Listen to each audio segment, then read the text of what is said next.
സർവേഷാം Rudraj school പ്രതി സ്വാഗതം. പുതിയ അധ്യയന വർഷം, പുതിയ കൂട്ടുകാർ. 7ാം ക്ലാസ്സിലെ സംസ്കൃത പഠനത്തിനായി ഏവരെയും സ്വാഗതം ചെയ്യുന്നു.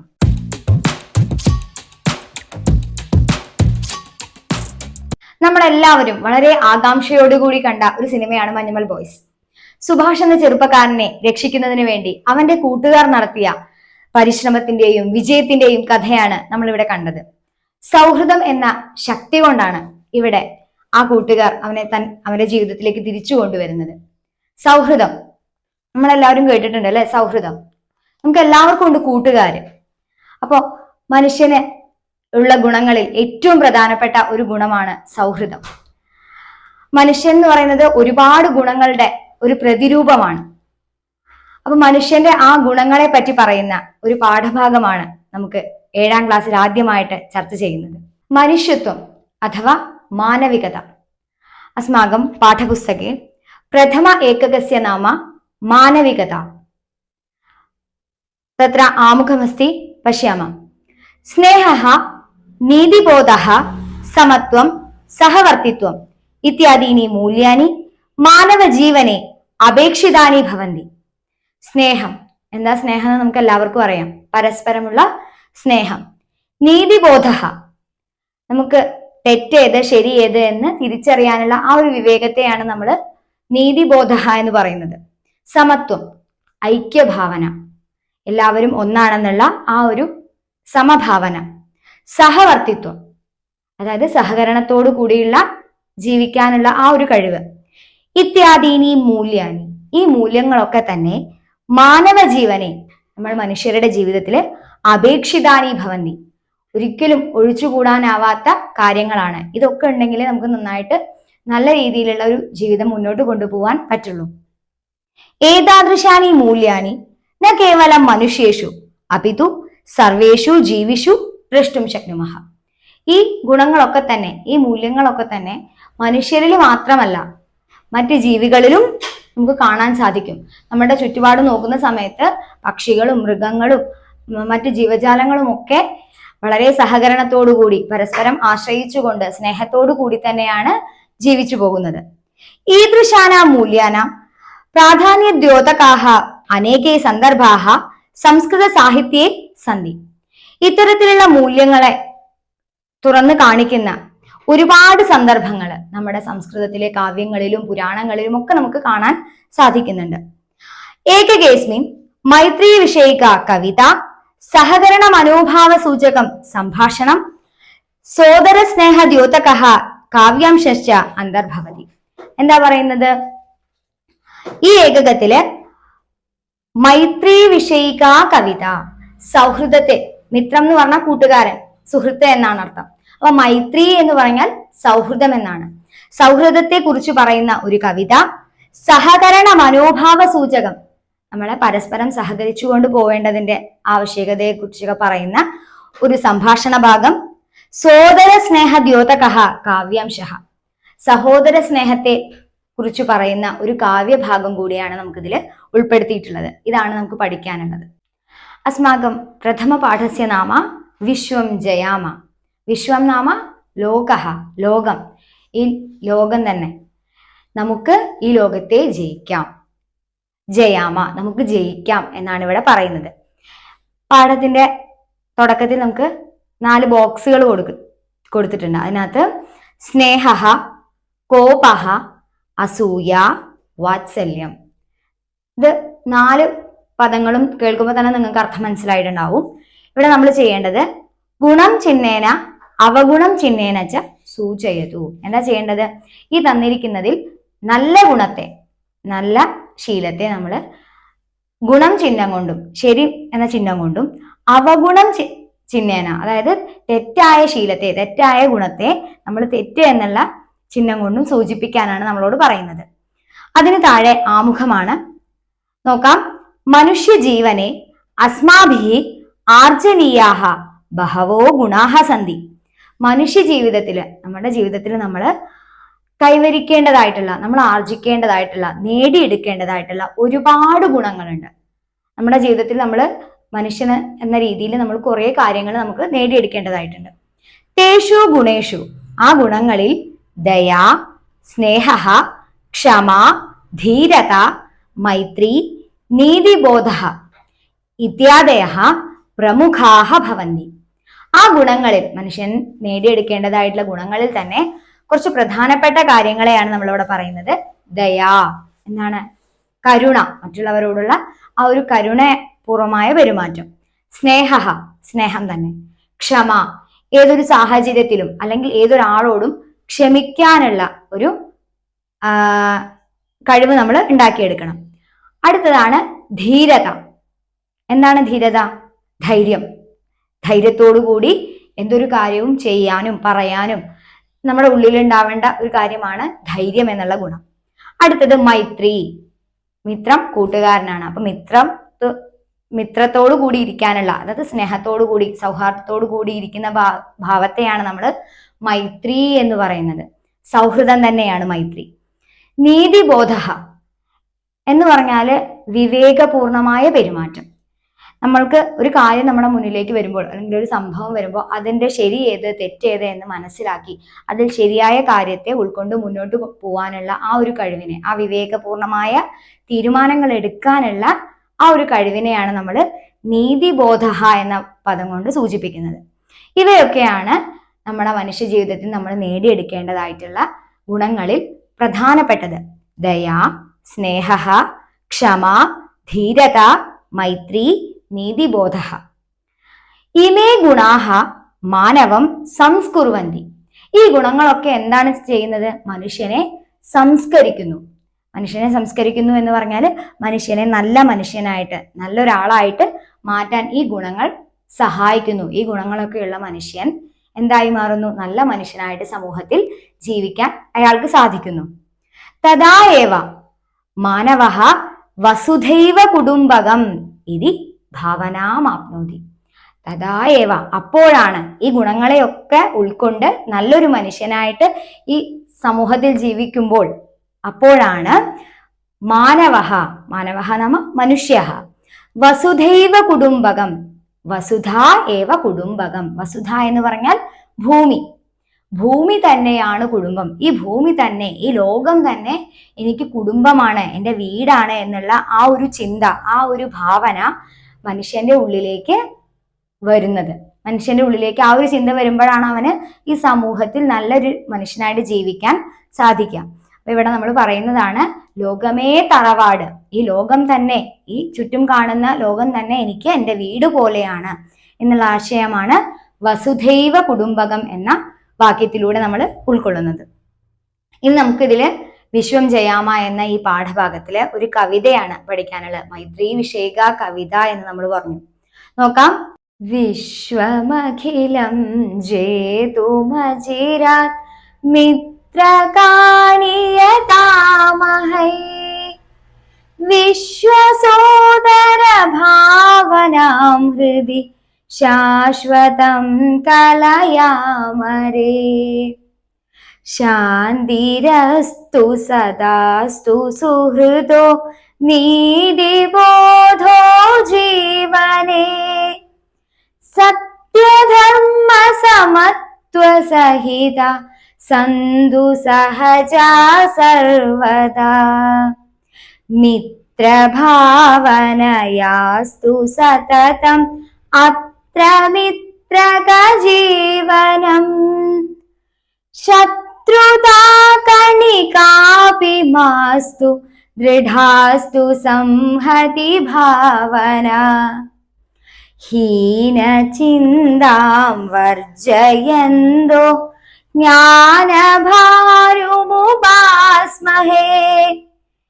അജ്ഞതാന്ധ്യം വാരയന്തോ യാമസന്തതമഗ്രത. വിശ്വമഖിലം ജേതുമജിരാത് മിത്രകാണിയതാമഹൈ വിശ്വസോദര ഭാവനാം ഹൃദി ശാശ്വതം കലയാമരേ. വിശ്വം ജയാമ എന്നീ പാഠഭാഗത്തില് നമ്മള് ഇനി ഇതിന്റെ ആശയം എന്താണെന്ന് നോക്കാം. വിശ്വമഖിലം ജേതും അചിരാത് മിത്രകാണി യതാമഹൈ എന്താ? അഖിലം വിശ്വം, ഈ ലോകത്തെ മുഴുവൻ, ജേതും വിജേതും, ജയിക്കുവാൻ, ഈ ലോകം മുഴുവൻ നമുക്ക് ജയിക്കുവാൻ, അചിരാത്, പെട്ടെന്ന് തന്നെ നമുക്ക് ആദ്യമായിട്ട് അല്ലെങ്കിൽ പെട്ടെന്ന് തന്നെ നമുക്ക് എന്താ വേണ്ടത്? മിത്രകാണിയ താമഹേ, കൂട്ടുകാര്. മിത്രകാണി എന്ന് പറഞ്ഞാല് കൂട്ടുകാരൻ, മിത്രം കൂട്ടുകാരൻ, മിത്രകാണി കൂട്ടുകാരെ യഥാമഹേ, നമുക്ക് നേടിയെടുക്കാം, നമുക്ക് കൂട്ടുകാർക്ക് വേണ്ടിയിട്ട് പ്രയത്നിക്കാം. ഈ ലോകത്തെ മുഴുവൻ നമുക്ക് നമ്മുടെ കയ്യിലാക്കണം എന്നുണ്ടെങ്കിൽ നമുക്ക് എന്താ വേണ്ടത്? നമ്മുടെ കൂടെ കൂട്ടുകാരാണ് വേണ്ടത്. അപ്പൊ അങ്ങനെയുള്ള ആ കൂട്ടുകാർക്ക് വേണ്ടി നമുക്ക് പ്രയത്നിക്കാം. വിശ്വസോദര ഭാവനാം ഹൃതി ശാശ്വതം കലയാമരേ. എന്താ പറയുന്നത്? വിശ്വസോദരൻ, വിശ്വം എന്ന് പറഞ്ഞാൽ ലോകമാണെന്ന് നമുക്കറിയാം. ലോകത്തുള്ള എല്ലാവരെയും സഹോദരന്മാരാണ്, ഈ ലോകത്തുള്ള എല്ലാവരും എൻ്റെ സഹോദരന്മാരാണെന്നുള്ള ആ ഒരു ചിന്ത ശാശ്വതം, എല്ലാ കാലത്തും, ഹൃതി, എൻ്റെ മനസ്സിൽ, എൻ്റെ ഹൃദയത്തിൽ നിലനിൽക്കട്ടെ. എൻ്റെ മനസ്സിൽ ഈ ലോകത്തുള്ള എല്ലാവരും എൻ്റെ സഹോദരന്മാരാണ്, സഹോദരിമാരാണെന്നുള്ള ചിന്ത എൻ്റെ മനസ്സിൽ, എൻ്റെ ഹൃദയത്തിൽ നിലനിൽക്കട്ടെ. അടുത്തതിൽ പറയുന്നു, ശാന്തിരസ്തു സദാസ്തു സുഹൃദോ നീതിബോധോ ജീവനെ. ശാന്തിഹി സുഹൃദഃ നീതിബോധഃ സദാ ജീവനേ അസ്തു. എന്താ പറയുന്നത്? ശാന്തിഹി എന്ന് പറഞ്ഞാൽ സമാധാനം, മനസമാധാനം. സുഹൃദഃ എന്ന് പറഞ്ഞാൽ കൂട്ടുകാരൻ. നീതിബോധഃ വിവേകപൂർണമായ തീരുമാനമെടുക്കാനുള്ള കഴിവ്, ശരിയും തെറ്റും അറിയാനുള്ള കഴിവ്. ഇതൊക്കെ എന്താണ്?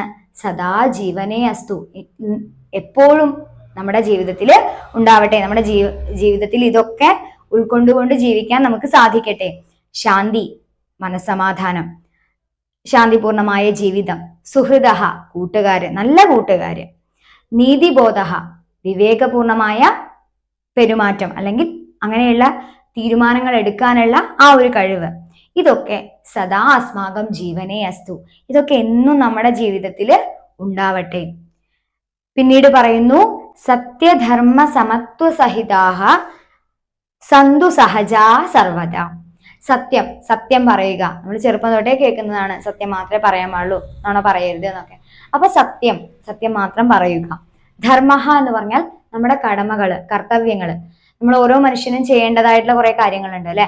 ഇന്ന കാര്യങ്ങൾ ചെയ്യണം എന്നുള്ള അവന്റെ കടമയാണ്. അപ്പൊ ഒരു സ്റ്റുഡന്റ് അല്ലെങ്കിൽ വിദ്യാർത്ഥി എന്ന രീതിയിൽ നമ്മൾ ചെയ്യേണ്ടതായിട്ടുള്ള കുറെ കാര്യങ്ങളുണ്ട്. അച്ഛനമ്മമാര് പറയുന്നത് കേൾക്കണം, മാഷുമാര് പറയുന്നത് കേൾക്കണം. അതുപോലെ സമൂഹത്തിൽ നടക്കുന്ന കാര്യങ്ങളിലൊക്കെ നമുക്ക് അതിനെ പറ്റിയൊക്കെ അറിവുണ്ടായിരിക്കണം. അതൊക്കെ നമ്മൾ ഉൾക്കൊള്ളണം. ഇതൊക്കെ ഒരു കുട്ടിയുടെ ഉത്തരവാദിത്തങ്ങളിൽ പെട്ടതാണ്. സമത്വം, സമത്വം എന്ന് പറഞ്ഞാൽ എന്താ? എല്ലാവരും ഒരുമയോട് കൂടിയിട്ട് എന്ന് പറഞ്ഞാൽ ഐക്യത്തോട് കൂടിയിട്ട്, ഒത്തൊരുമയോട് കൂടിയിട്ടുള്ള ജീവിതം. സമത്വം, എല്ലാവരും ഒരുപോലെയാണ്, ഒരേപോലെയുള്ളവരാണ്.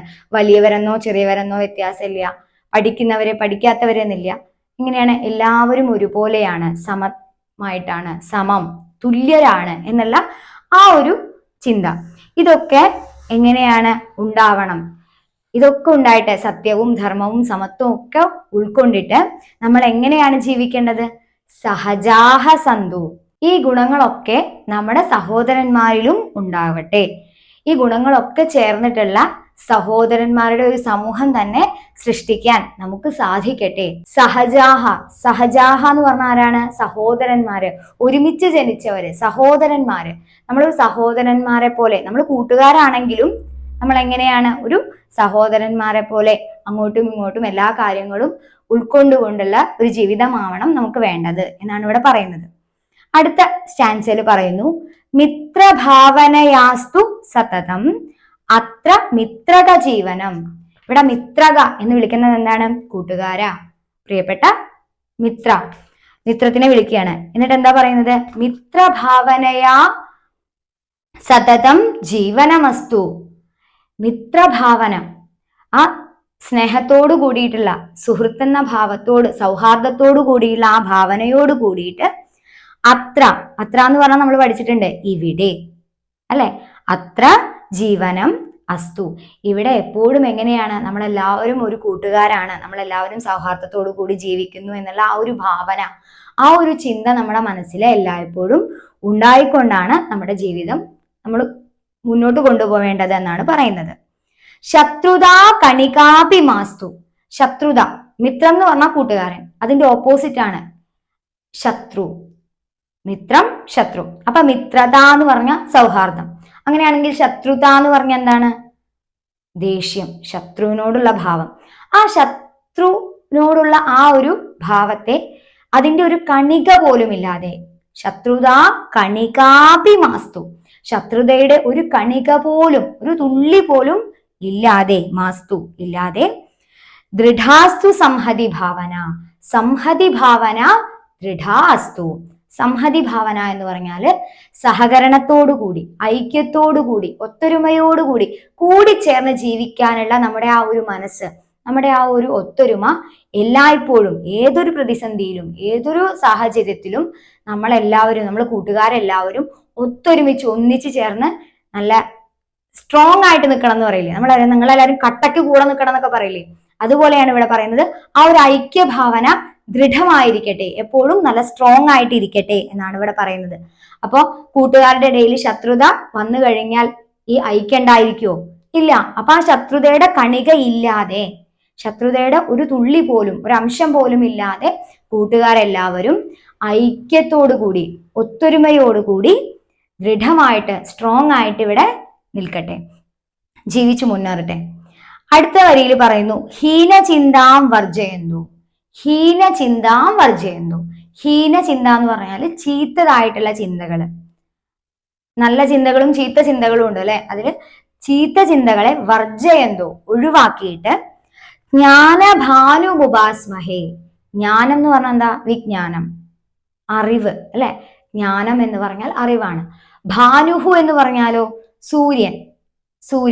സൂര്യന്റെ മറ്റൊരു പേരാണ് ഭാനുഹു. അപ്പൊ ജ്ഞാനഭാനുഹു ഉപാസ്മഹേ. എന്താണ്? ജ്ഞാനമാകുന്ന സൂര്യൻ, അതായത് അറിവാകുന്ന പ്രകാശം ഉള്ളിലേക്ക് വരട്ടെ. ഉപാസ്മഹേ, അതിനെ നമുക്ക് നമ്മുടെ മനസ്സിലേക്ക് കുടിയിരുത്താം.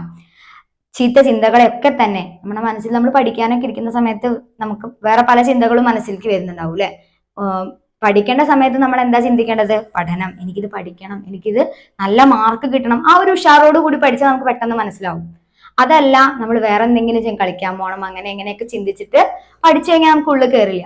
അപ്പൊ അതേപോലെ തന്നെയാണ്, അത് ചീത്ത ചിന്തയാണെന്നല്ല പറയുന്നത്, പക്ഷെ ചീത്ത ചിന്തകളെ ഒഴിവാക്കിയിട്ട് നമ്മുടെ ഉള്ളിൽ എന്താണ് നമ്മൾ കുടിയിരുത്തേണ്ടത്? അറിവാകുന്ന പ്രകാശത്തെ നമുക്ക് നമ്മുടെ ഉള്ളില്, നമ്മുടെ മനസ്സിൽ കുടിയിരുത്താം. അതിനെ നമുക്ക് എന്നിങ്ങനെ അവിടെ സംരക്ഷിച്ചു പോകാം. അജ്ഞതാന്ധ്യം വാരയന്തോ. അജ്ഞത നമുക്ക് എല്ലാവർക്കും അറിയാം അല്ലെ. അജ്ഞത എന്ന് പറഞ്ഞാല് അറിവില്ലായ്മയാണ്. അജ്ഞത എന്ന് പറഞ്ഞാൽ അറിവില്ലായ്മ. ആന്ധ്യം, ആന്ധ്യം എന്നുള്ള വാക്ക് സംസ്കൃതമാണ്. എന്നാൽ നമുക്ക് അതിന്റെ മലയാളം എന്താണ്?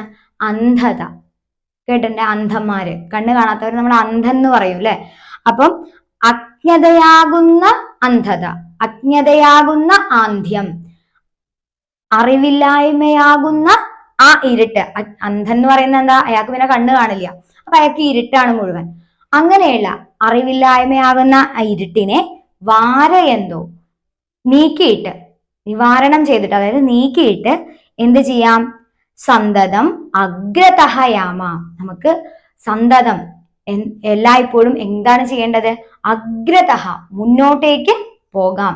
നമുക്ക് ഒത്തൊരുമയോടുകൂടി അറിവില്ലായ്മയൊക്കെ ഒഴിവാക്കി നല്ല പ്രകാശത്തോടു കൂടി നമുക്ക് മുന്നോട്ട് പോയി നമുക്ക് ലോകത്തെ മുഴുവൻ മുന്നേറി കീഴടക്കാം എന്നുള്ള ഒരു ആശയമാണ് ഇവിടെ പറയുന്നത്. അതിനൊക്കെ എന്താണ് ആദ്യം വേണ്ടത്? സൗഹൃദം, നല്ല കൂട്ടുകാര്. നല്ല കൂട്ടുകാരുണ്ടെന്നുണ്ടെങ്കിൽ നമുക്ക് ഏതൊരു കാര്യവും എത്ര സിമ്പിളായിട്ട് നേടിയെടുക്കാൻ സാധിക്കും എന്നാണ് ഈ കവിതയിൽ.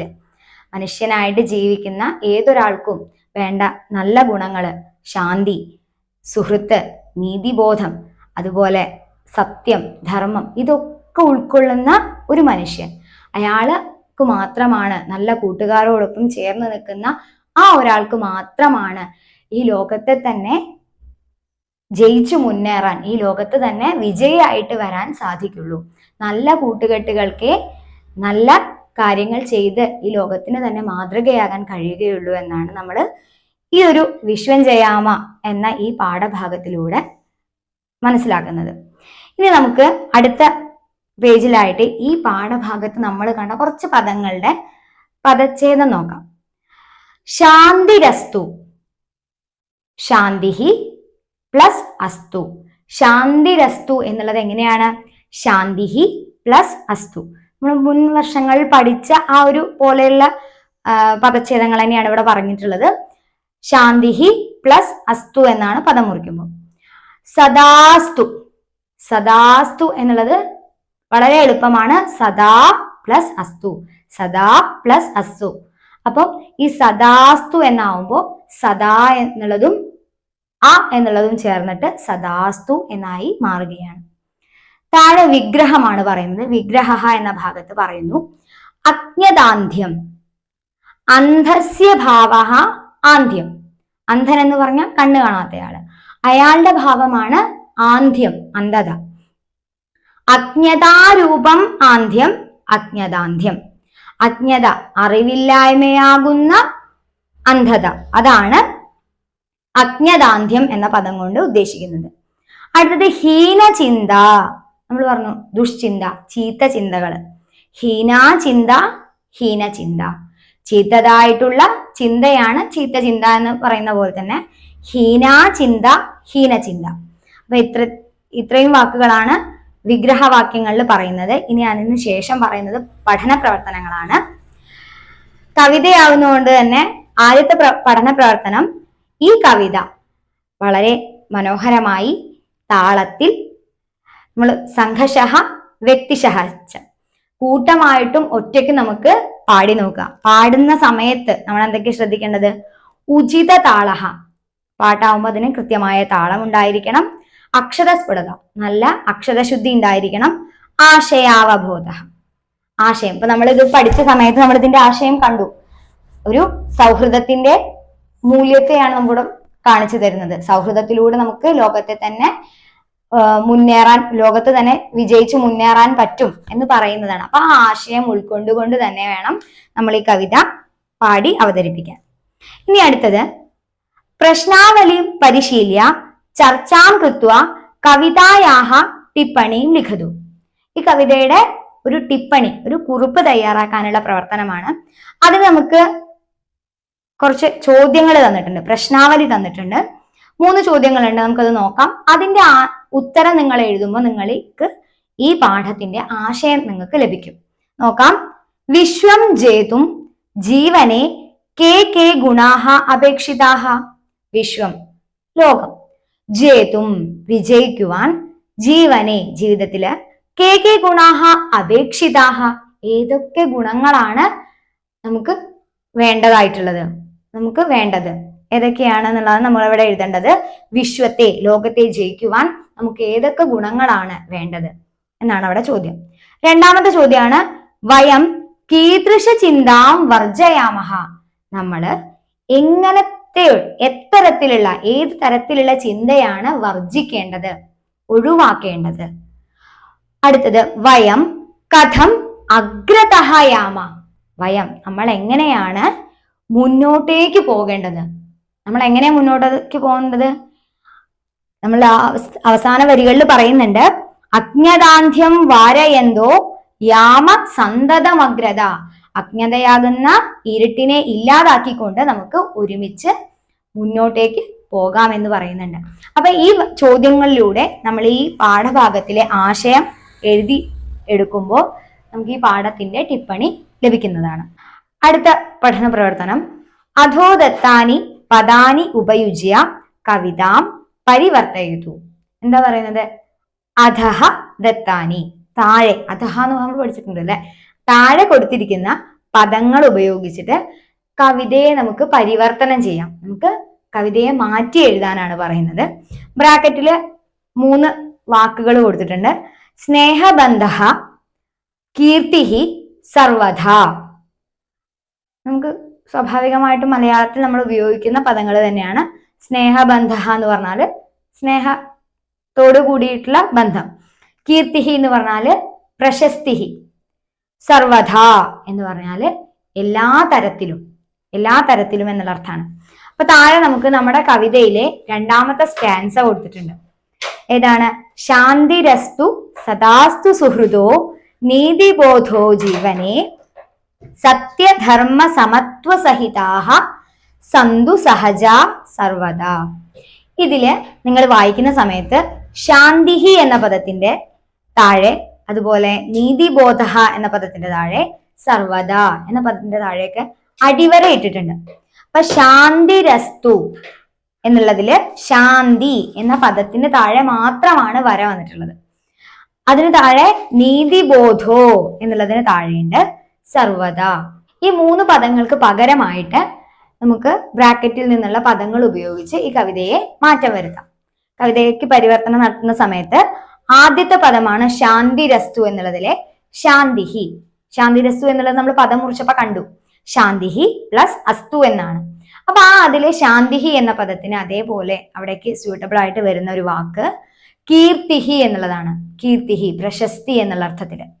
സദാസ്തു സുഹൃദോ നീതിബോധോ, നീതിബോധ എന്ന പദത്തിന് പകരമായിട്ട് നമുക്ക് സ്നേഹബന്ധ എന്നുള്ളത് ചേർക്കാം. സ്നേഹബന്ധം. ജീവനെ സത്യധർമ്മ സമത്വ സഹിതാഹ സന്തു സഹജ സർവദാ, എപ്പോഴും എന്നുള്ളതിന് പകരം സർവധ, എല്ലാ തരത്തിലും എന്നുള്ള രീതിയിൽ നമുക്ക് ഇതിനെ മാറ്റി എഴുതാം. അപ്പോൾ നമുക്കൊന്ന് നമ്മൾ മാറ്റി എഴുതിയ കവിത ഒന്ന് നോക്കാം.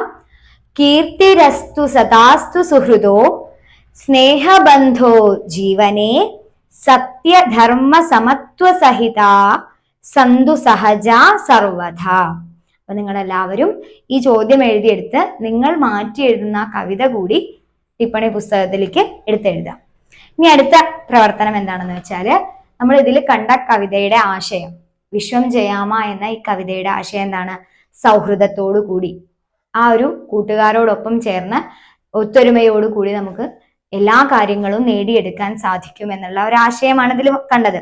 അതിനോടൊപ്പം തന്നെ നമ്മൾ ചെയ്യേണ്ടതായിട്ടുള്ള, നമ്മുടെ ജീവിതത്തിൽ കൊണ്ടുവരേണ്ടതായിട്ടുള്ള ഗുണങ്ങളെ പറ്റിയൊക്കെ നമ്മൾ ചർച്ച ചെയ്തു. അപ്പൊ അത്തരത്തിൽ അങ്ങനെയുള്ള കാര്യങ്ങളെ പറ്റിയൊക്കെ പറയുന്ന, നമ്മുടെ സത്യം പറയണം, ധർമ്മം, കടമകൾ ചെയ്യണം എന്നുള്ള ആശയങ്ങളൊക്കെ വരുന്ന കവിതകൾ നിങ്ങൾ മുൻപ് പഠിച്ചതുണ്ടായിരിക്കും. മലയാളത്തിലും സംസ്കൃതത്തിലൊക്കെ പഠിച്ചതും കേട്ടതുമായിട്ടുള്ള കവിതകളൊക്കെ ഉണ്ട്.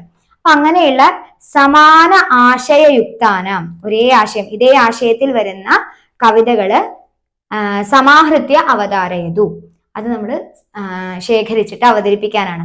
കൂടെ എന്താ പറയുന്നത്? അങ്ങനെ എല്ലാവരും ശേഖരിച്ചു കൊണ്ടുവരുന്ന കവിതകൾ, അതിലൊരു സംസ്കൃത കവിതയെങ്കിലും നിങ്ങൾ ഉൾപ്പെടുത്താൻ ശ്രമിക്കുക. നിങ്ങളെ എവിടെയെങ്കിലും കിട്ടുമെന്ന് നോക്കുക. അങ്ങനെയുള്ള ആ കവിതകളെല്ലാം ചേർത്തിട്ട് നമുക്കൊരു കവിതാ സമ്പുടം ഉണ്ടാക്കാം. അതായത് കവിതയുടെ ഒരു കളക്ഷൻ. നമ്മളിപ്പോ പതിപ്പൊക്കെ തയ്യാറാക്കില്ലേ, അതുപോലെ സംസ്കൃതത്തില് ഉള്ള ഒരു പ്രവർത്തനമാണ് ഈ ആശയം വരുന്ന വിശ്വം ജയാമ എന്ന ഈ കവിതയിലെ ആശയങ്ങൾ ഉൾക്കൊള്ളുന്ന കുറച്ച് ഭാഗങ്ങളിലൊക്കെ വരുന്നത് മതി. അങ്ങനെയുള്ള വരികൾ ഉൾപ്പെടുത്തിക്കൊണ്ട് ഒരു കവിതയുടെ ഒരു പതിപ്പ് തയ്യാറാക്കുക. ഇനി അടുത്ത പ്രവർത്തനം, അധോദത്താനി വാക്യാനി പഠതു സൂചനാനുസാരം പരിവർത്തയതു. താഴെ കുറെ വാക്യങ്ങൾ കൊടുത്തിട്ടുണ്ട്.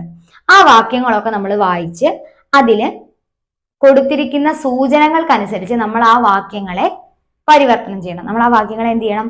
മാറ്റി എഴുതി നോക്കാം. അവിടെ ഒരു ബോക്സിനകത്തായിട്ട് നമുക്ക് ഒരു 6 സെന്റൻസുകൾ കൊടുത്തിട്ടുണ്ട്. സുരേഷഃ ശ്ലോകം പഠതി, ലതാ പാഠം ലിഖതി, ജോസഫഃ ചലനചിത്രം പശ്യതി, റസിയ ഗീതം ഗായതി, താര ജലം പിബതി, അരവിന്ദഃ വൃക്ഷം സിഞ്ചതി.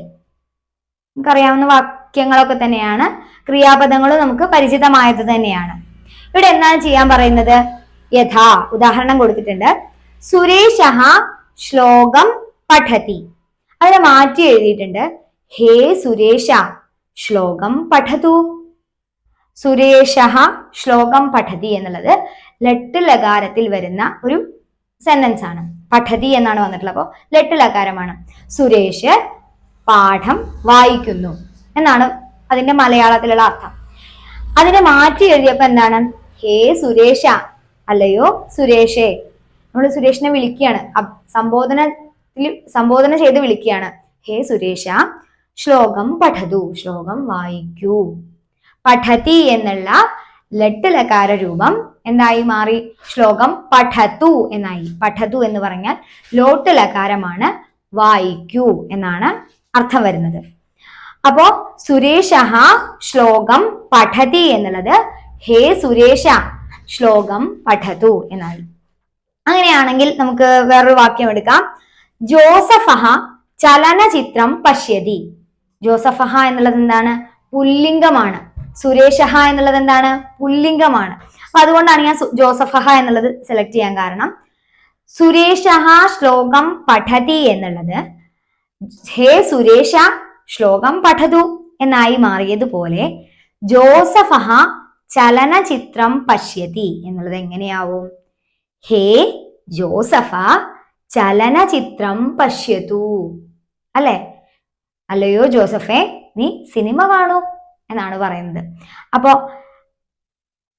സുരേഷഹ എന്ന പദം പോലെ അത് നാമപദമാണ്, പുല്ലിംഗ ഏകവചന പദമാണ്. അതുപോലെ വരുന്ന മറ്റൊരു ഉദാഹരണമാണ് ഇതിൽ നിന്ന് എടുത്തത്, ജോസഫഹ. ഇനി നമുക്ക് മഹേഷഹ എന്നുള്ളതാണെങ്കിൽ എങ്ങനെയാണ്? മഹേഷഹ എന്ന വാക്കിന് നമ്മൾ എങ്ങനെ അഭിസംബോധന ചെയ്യാം? ഹേ മഹേഷ. ദിനേശഹ എന്നാണെങ്കിലോ ഹേ ദിനേശ. പഠതി എന്നുള്ളത് എന്തായി? പഠതു. അപ്പോ ഘാതതി എന്നാണെങ്കിലോ ഹേ മഹേഷ അന്നം ഘാതതു എന്നാവും, ഘാതതു എന്നാവും.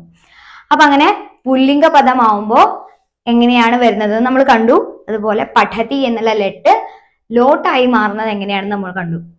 താഴെ നമുക്ക് വേറൊരു ഉദാഹരണം കൂടെ കൊടുത്തിട്ടുണ്ട്. ലതാ പാഠം ലിഖതി. ലതാ പാഠം ലിഖതി. ലത എന്താ ചെയ്യുന്നത്? പാഠം എഴുതുന്നു, ലിഖതി എഴുതുന്നു. അതിനെ പരിവർത്തനം ചെയ്തപ്പോൾ ഹേ ലതേ പാഠം ലിഖതു. ലതാ ശബ്ദം ഏതാണ്? സ്ത്രീലിംഗ ശബ്ദമാണ്, അല്ലെ? ആകാരാന്ത സ്ത്രീലിംഗ പദമാണ് ലതാ എന്നുള്ളത്. അതിനെ നമ്മൾ സംബോധനയാക്കി മാറ്റുമ്പോൾ ഹേ ലതേ എന്നാവും. ദേവിക എന്നാണെങ്കിൽ എന്താവും? ഹേ ദേവികേ എന്നാവും. അനാമിക എന്നാണെങ്കിൽ ഹേ അനാമികേ എന്നാവും. അപ്പൊ ആ എന്ന് വരുന്ന സ്ത്രീലിംഗ പദങ്ങള് എ എന്നാണ് സംബോധന ചെയ്യുമ്പോൾ വരിക. ദേവികേ, ലതേ എന്നൊക്കെ ആവും. ലിഖതി എന്നുള്ള ലെട്ട് രൂപം എന്തായി മാറുന്നു? ലിഖതു എന്നായി മാറുന്നു. ഇതിലെ ഒരു ഉദാഹരണം, റസിയ ഗീതം ഗായതി. റസിയ പാട്ട് പാടുന്നു. നമുക്ക് എങ്ങനെ മാറ്റാം? പരിവർത്തനം ചെയ്യുമ്പോൾ സംബോധനയിലേക്ക് മാറ്റണം. ലട്ട് രൂപമായ ഗായതി ലോട്ടിലേക്ക് മാറ്റണം. നോക്കാം. ഹേ റസിയേ ഗീതം ഗായതു എന്നാവും. അപ്പൊ നിങ്ങൾക്ക് നമ്മൾ മുൻപ് പഠിച്ചിട്ടുള്ള കാര്യങ്ങളാണ്. പക്ഷെ സംബോധനാ രൂപവും ലോട്ട് ലകാരവും ഒരുമിച്ച് ചെയ്യാനുള്ള ഒരു പ്രവർത്തനമാണ്. ലെട്ട് ലകാരത്തില് ഒരു കാര്യം ചെയ്യുന്നു, അല്ലെങ്കിൽ പഠിക്കുന്നു, എഴുതുന്നു എന്നൊക്കെ പറയുന്ന ഒരു സെന്റൻസിനെ നമ്മൾ എന്ത് ചെയ്യാണ്? അയാളോട് അത് ചെയ്യാൻ വേണ്ടി ആവശ്യപ്പെടുകയാണ്. ടീച്ചേഴ്സ് നമ്മളോട് പഠിക്കൂ എന്ന് പറയുമ്പോൾ ഒരാളെ വിളിച്ചിട്ട് പറയാണ്, ഇപ്പോ സുരേഷ പാഠം പഠതു. അപ്പൊ പഠതു എന്നുള്ളത് ലോട്ടാണ്. ചെയ്യൂ, എഴുതൂ, വായിക്കൂ എന്നൊക്കെ പറയുമ്പോൾ നമ്മൾ മലയാളത്തിൽ പറയുന്ന പോലെ തന്നെ സംസ്കൃതത്തിൽ തൂ തൂ എന്നായി മാറുകയാണ് അവിടെ ചെയ്യുന്നത്. അപ്പോൾ ഇങ്ങനെയുള്ള പ്രവർത്തനമാണ് ഇവിടെ ചെയ്യാനുള്ളത്. ഇതിൽ നിങ്ങൾ ആദ്യം ഇതിൽ തന്നിരിക്കുന്ന ലെട്ട് ലകാര രൂപത്തിലുള്ള സെന്റൻസുകൾ എഴുതിയെടുക്കുക. എന്നിട്ട് അതിനെ പരിവർത്തനം ചെയ്ത് മാറ്റി എഴുതുക. അടുത്ത പ്രവർത്തനം നോക്കാം. മഞ്ജൂഷായ ദത്താനി പദാനി പഠതു. മഞ്ജൂഷ എന്ന് പറഞ്ഞാൽ പെട്ടി. പെട്ടിയിൽ കൊടുത്തിരിക്കുന്ന പദങ്ങൾ നമ്മൾ വായിക്കും. സ്വജീവനെ കം ഗുണം ആർജയതി കം അവഗുണം ത്യജതി. ഇത് ഉദാഹരണാനുസാരം ലിഖതു. സ്വജീവനെ സ്വന്തം ജീവിതത്തിൽ, നമ്മൾ ഓരോരുത്തരും നമ്മുടെ ജീവിതത്തിൽ കം ഗുണം ആർജയതി, ഏതു ഗുണമാണ് ആർജിക്കുക, ഏതു ഗുണമാണ് ത്യജിക്കുക. നല്ല ഗുണത്തെ നമ്മൾ ആർജിക്കും, അതിന് നമ്മൾ നമ്മളെ ജീവിതത്തിലേക്ക് ശീലമാക്കും. ചീത്ത ഗുണത്തെ, അവഗുണത്തെ എന്ത് ചെയ്യും? നമ്മൾ ഉപേക്ഷിക്കും. അത് നമ്മൾ ഈ പെട്ടിയിൽ നോക്കിയിട്ട് ഇവിടെ ബോക്സിൽ ആദ്യത്തെ ബോക്സിൽ ഗുണങ്ങളാണ് കൊടുത്തിട്ടുള്ളത്. രണ്ടാമത്തെ ബോക്സിൽ എന്താണ്? അവഗുണാഹ, ചീത്ത ഗുണങ്ങൾ. നോക്കാം. ഗുണാഹ എന്ന ബോക്സില് ക്ഷമ, ഉത്സാഹ, ധീരത, ധർമ്മ, സത്യസന്ധത, സഹിഷ്ണുത ഇതൊക്കെ നമുക്ക് പരിചിതമായ പദങ്ങളാണ്. ക്ഷമ എന്ന് പറഞ്ഞാൽ ക്ഷമിക്കാനുള്ള കഴിവ്. ഉത്സാഹ, ഉന്മേഷം, ആ ഉഷാറോട് കൂടിയിട്ട് ചെയ്യാനുള്ള ആ ഒരു കഴിവ്. ധീരത, ധൈര്യം. ധർമ്മ, നമ്മൾ ചെയ്യേണ്ടതായിട്ടുള്ള കടമകള്. സത്യസന്ധത, സത്യം പറയുക. സഹിഷ്ണുത, സഹിക്കുവാനുള്ള കഴിവ്. ചിലപ്പോൾ നമ്മൾ പറയാം എനിക്ക് സഹിക്കാൻ പറ്റണില്ല എന്ന്. അപ്പൊ സഹിക്കുവാനുള്ള കഴിവിനെയാണ് ഇവിടെ സഹിഷ്ണുത എന്ന് പറയുന്നത്. അടുത്ത ബോക്സിൽ പറയുന്നത് അവഗുണാഹ. ഗുണാഹ ഓപ്പോസിറ്റ് ആണ് അവഗുണാഹ, ചീത്ത ഗുണങ്ങൾ. ഏതൊക്കെയാണ്? പരദൂഷണം, ഭയം, കോപഹ, അധർമ്മഹ, അസഹിഷ്ണുത, ആലസ്യം. പരദൂഷണം, മറ്റുള്ളവരെ പറ്റി മോശമായിട്ടുള്ള കാര്യങ്ങൾ പറയുക, അതാണ് പരദൂഷണം. ഭയം, പേടി. നമുക്ക് എന്തെങ്കിലും കാര്യം ചെയ്യാൻ, ഇപ്പോ ഒരു കാര്യം ചെയ്യണം എന്ന് പറയുമ്പോൾ നമ്മൾ അയ്യോ എനിക്ക് പേടിയാണ്, അതൊരു ചീത്ത ഗുണമാണ്. നമ്മൾ ധൈര്യത്തോടു കൂടി എന്ത് കാര്യവും ചെയ്യാൻ മുന്നിട്ട് ഇറങ്ങുക വേണ്ടത്. കോപഹ, കോപഹ എന്ന് പറഞ്ഞാല് ദേഷ്യം. നമുക്ക് പെട്ടെന്ന് ദേഷ്യം വരുന്ന ആ ഒരു സ്വഭാവം. അധർമ്മഹ എന്ന് പറഞ്ഞാല് കടമകളൊന്നും ചെയ്യാതെ നമ്മൾ ഒരു കാര്യങ്ങളും കൃത്യമായി ചെയ്യാതിരിക്കുന്ന ആ ഒരു പ്രവൃത്തിയെയാണ് നമ്മൾ അധർമ്മഹ എന്ന് പറയുന്നത്. അസഹിഷ്ണുത എന്ന് പറഞ്ഞാല് ഒന്നും സഹിക്കാൻ പറ്റാത്ത മനോഭാവം, സഹിക്കാനേ കഴിയില്ല. നമ്മൾ പറഞ്ഞു സഹിക്കാനുള്ള സഹനശക്തി വേണമെന്ന്. ഇത് ഒരു കാര്യവും ചൂട്, തണുപ്പ്, അങ്ങനത്തെ കാര്യങ്ങളൊന്നും സഹിക്കാൻ വയ്യ എന്ന് പറയുന്ന ഒരു അവസ്ഥയല്ലേ. ഏതൊരു കാര്യമായാലും ഏതൊരു പ്രതിസന്ധി ആയാലും അതൊന്നും സഹിക്കാൻ വയ്യ, എനിക്കതൊന്നും വയ്യ എന്ന് പറയുന്ന ആ ഒരു മനോഭാവം. അടുത്തത് എന്താണ്? ആലസ്യം, മടി. എന്തൊരു കാര്യം ചെയ്യാനായാലും മടി, അതാണ് ആലസ്യം എന്നുള്ള പദം കൊണ്ട് ഉദ്ദേശിക്കുന്നത്. അപ്പൊ ഇവിടെ കൊടുത്തിരിക്കുന്ന ഗുണാഹ എന്ന ബോക്സിലും അവഗുണാഹ എന്ന ബോക്സിലും കൊടുത്തിരിക്കുന്ന ഗുണങ്ങളെ നമ്മൾ എന്ത് ചെയ്യണം? ഏതു ഗുണമാണോ നമ്മൾ ആർജിക്കുന്നത് അത് എഴുതുക. അതിനോടൊപ്പം തന്നെ ഏത് ഗുണമാണ് നമ്മൾ ത്യജിക്കുന്നത് എന്നും. അത് നമ്മൾ എഴുതേണ്ടത് സെന്റൻസ് ആയിട്ടാണ്. വാക്യം എഴുതുന്നതിന് ഉദാഹരണം കൊടുത്തിട്ടുണ്ട്. അഹം കോപം ത്യജാമി, സ്നേഹം ആർജയാമി. ഇവിടെ അഹം എന്ന് പറഞ്ഞ ആരാ? ഞാൻ എന്താണ്? ഞാൻ കോപം ത്യജിക്കുന്നു.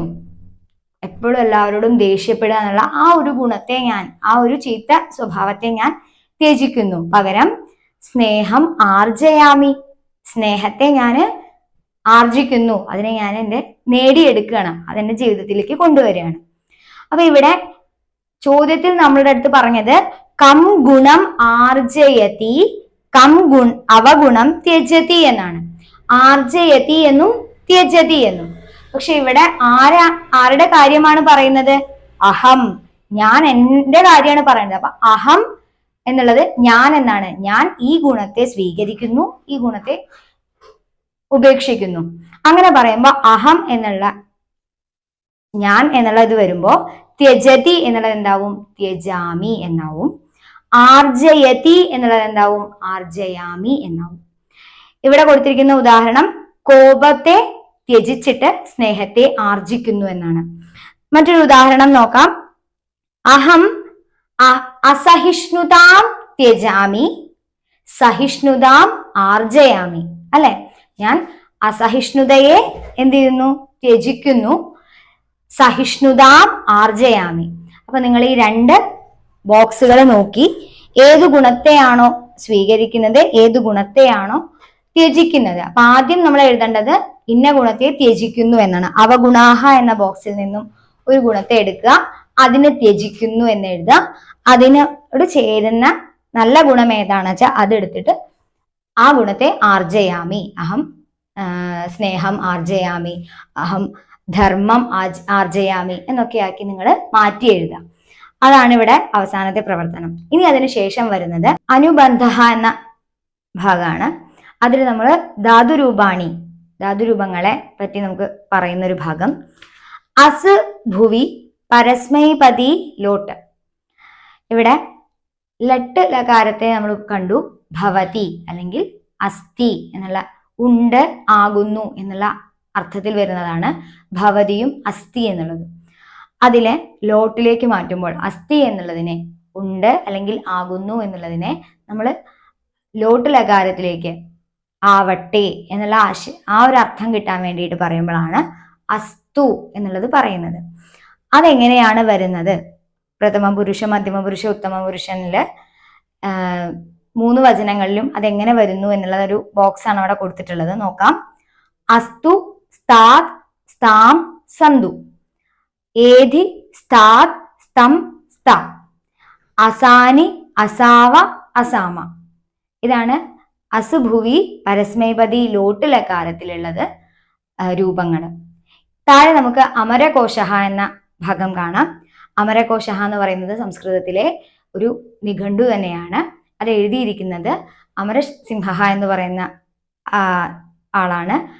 ഈ ഗ്രന്ഥത്തിന് മറ്റൊരു പേര് കൂടിയുണ്ട്, നാമലിംഗാനുശാസനം എന്നുള്ളതാണ്. അമരകോശത്തിന്റെ മറ്റൊരു പേരാണ് നാമലിംഗാനുശാസനം.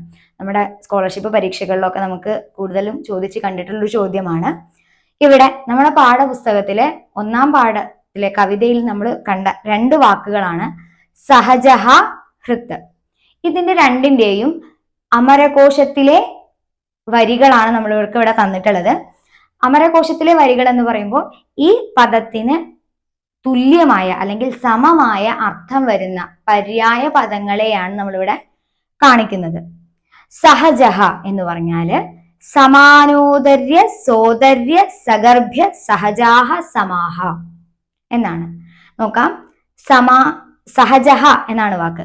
അപ്പൊ സമാനോദര്യ, സോദര്യ, സഗർഭ്യ, സഹജഹ, സമഹ.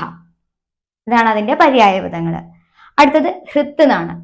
ഹൃത്ത് എന്ന് പറഞ്ഞാൽ ഹൃദയം എന്നാണെങ്കിൽ കൂടി ഇവിടെ നമ്മൾ മനസ്സ് എന്നുള്ളൊരു ആശയം കൂടെ കൊണ്ടുവരുന്നുണ്ട്. അമരകോശത്തിൽ ആ ഒരു രീതിയിലാണ് അർത്ഥം പറയുന്നത്. ഹൃത്ത് എന്ന് പറഞ്ഞാല് ചിത്തം തു ചേതോ ഹൃദയം സ്വാന്തം ഹൃന്മാനസം മനഃ. എങ്ങനെയാണ്? ചിത്തം, മലയാളത്തിലും നമ്മൾ മനസ്സിന് ചിത്തം എന്ന് പറയുന്നുണ്ട്. അപ്പൊ ഇവിടെ ഹൃദയത്തിനും മനസ്സിനും കൂടിയുള്ള പദങ്ങളാണ് പറയുന്നത്.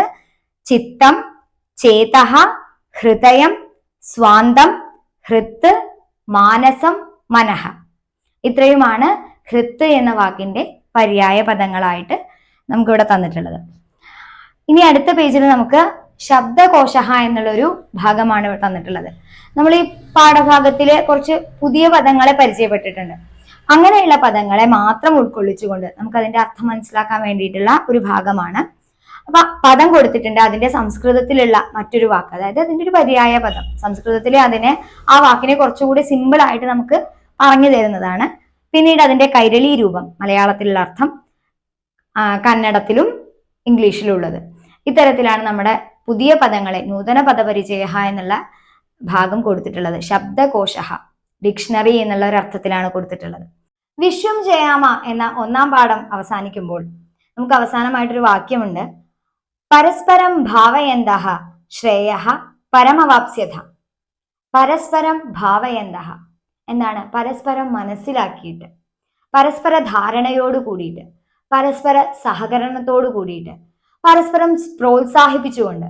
അങ്ങനെയാണല്ലേ നമ്മൾ കൂട്ടുകാര് നമ്മളൊരു കാര്യത്തിന് മുന്നിട്ടിറങ്ങുമ്പോൾ നമ്മുടെ കൂട്ടുകാർക്ക് എന്ത് തരത്തിലും എങ്ങനെയൊക്കെ വേണോ അവനെ മോട്ടിവേറ്റ് ചെയ്യണമെന്ന് വെച്ചാൽ നമ്മൾ ചെയ്തു കൊടുക്കും. തിരിച്ചും അങ്ങനെ തന്നെയാണ്. നമ്മൾക്ക് എപ്പോഴും നമുക്കൊരു സ്ട്രോങ് ആയിട്ട് നമ്മളെ കൂടെ നിൽക്കുന്നത് നമ്മുടെ കൂട്ടുകാരാണ്. അപ്പൊ അങ്ങനെ കൂട്ടുകാരെല്ലാവരും ആ ഒരു ഒത്തൊരുമയോടുകൂടി ഐക്യത്തോടു കൂടി മുന്നേറിയാലേ അവർക്ക് വിജയങ്ങൾ, അവരുടെ ലക്ഷ്യങ്ങൾ കീഴടക്കാൻ സാധിക്കുള്ളൂ എന്നാണ് നമുക്കിവിടെ പറഞ്ഞു തരുന്നത്. അപ്പോൾ വിശ്വം ജയാമ എന്ന കവിതയിലും നമ്മൾ അത് തന്നെയാണ് കണ്ടത്. ഒത്തൊരുമയുടെ, സൗഹൃദത്തിന്റെ ഒരു വിജയത്തിന്റെ കഥയാണ് നമുക്കിവിടെ പറയുന്നത്. വിശ്വത്തെ മുഴുവൻ ജയിക്കാൻ നമുക്ക് കൂട്ടുകാരെല്ലാവരും കൂടിച്ചേർന്നിട്ട് ആ ഒരു കൂട്ടായ്മയിലൂടെ മാത്രമേ സാധിക്കുകയുള്ളൂ. നമ്മൾ കുട്ടികളെ സംബന്ധിച്ച് നമ്മുടെ മുന്നിൽ എപ്പോഴും 2 വഴികളാണ് അല്ലെ. നമുക്കറിയാം, നമുക്കിപ്പോൾ സ്കൂളിലും ഒക്കെ നമ്മൾ കേൾക്കുന്നുണ്ട് ലഹരിയുടെ ഉപയോഗം, അതുപോലെ തന്നെ മറ്റ് ചീത്ത കാര്യങ്ങള്, കൂട്ടുകെട്ടിന്റെ പ്രശ്നം, ഇതൊക്കെ നമ്മൾ കേൾക്കുന്നതാണ്. നമുക്ക് പലരും ഉപദേശത്തിലൂടെ പറഞ്ഞു തരുന്നതാണ്. നമ്മുടെ മുന്നിൽ എപ്പോഴും അതെ 2 വഴികളായിരിക്കും. ഒന്ന് നന്മയുടെ വഴിയും ഒന്ന് ചീത്ത വഴിയും. നമ്മളെപ്പോഴും നമ്മളും നമ്മുടെ കൂട്ടുകാരും നമ്മളെ നന്മയിലേക്ക് നയിക്കാൻ നമ്മുടെ കൂട്ടുകാർക്കും സാധിക്കണം. നമുക്ക് അവരെയും നന്മയുടെ പാതയിലേക്ക്, നല്ല വഴിയിലേക്ക് കൊണ്ടുവരാൻ നമുക്കും സാധിക്കണം. അങ്ങനെ നമ്മൾ ഒരു ഒത്തൊരുമയോട് കൂടി എല്ലാ കാര്യത്തിലും ഈ ഒരു കൂട്ടായ്മ, നല്ല കൂട്ടുകെട്ട് നമുക്ക് എല്ലാവർക്കും ഉണ്ടാക്കിയെടുക്കാൻ സാധിക്കട്ടെ എന്ന് ഒരിക്കൽ കൂടി ആശംസിക്കുന്നു. ഇത്രയും പറഞ്ഞുകൊണ്ട് വിശ്വം ജയാമ എന്ന 7ാം ക്ലാസ്സിലെ 1ാമത്തെ കവിതാ പാഠഭാഗം ഇവിടെ അവസാനിക്കുന്നു. എല്ലാവർക്കും നന്നായി പഠിച്ചു മുന്നേറാൻ സാധിക്കട്ടെ. കൂട്ടുകാർക്കും നിങ്ങളുടെ കൂടെ പഠിക്കുന്ന എല്ലാവർക്കും നമ്മുടെ ക്ലാസ് വീഡിയോസ് ഷെയർ ചെയ്യുക. അവർക്കും നല്ല നല്ല കാര്യങ്ങൾ മനസ്സിലാക്കാനും നന്നായി പഠിക്കാനും സാധിക്കട്ടെ. എല്ലാവർക്കും വിജയാശംസകൾ. വന്ദേ സംസ്കൃത മാതരം.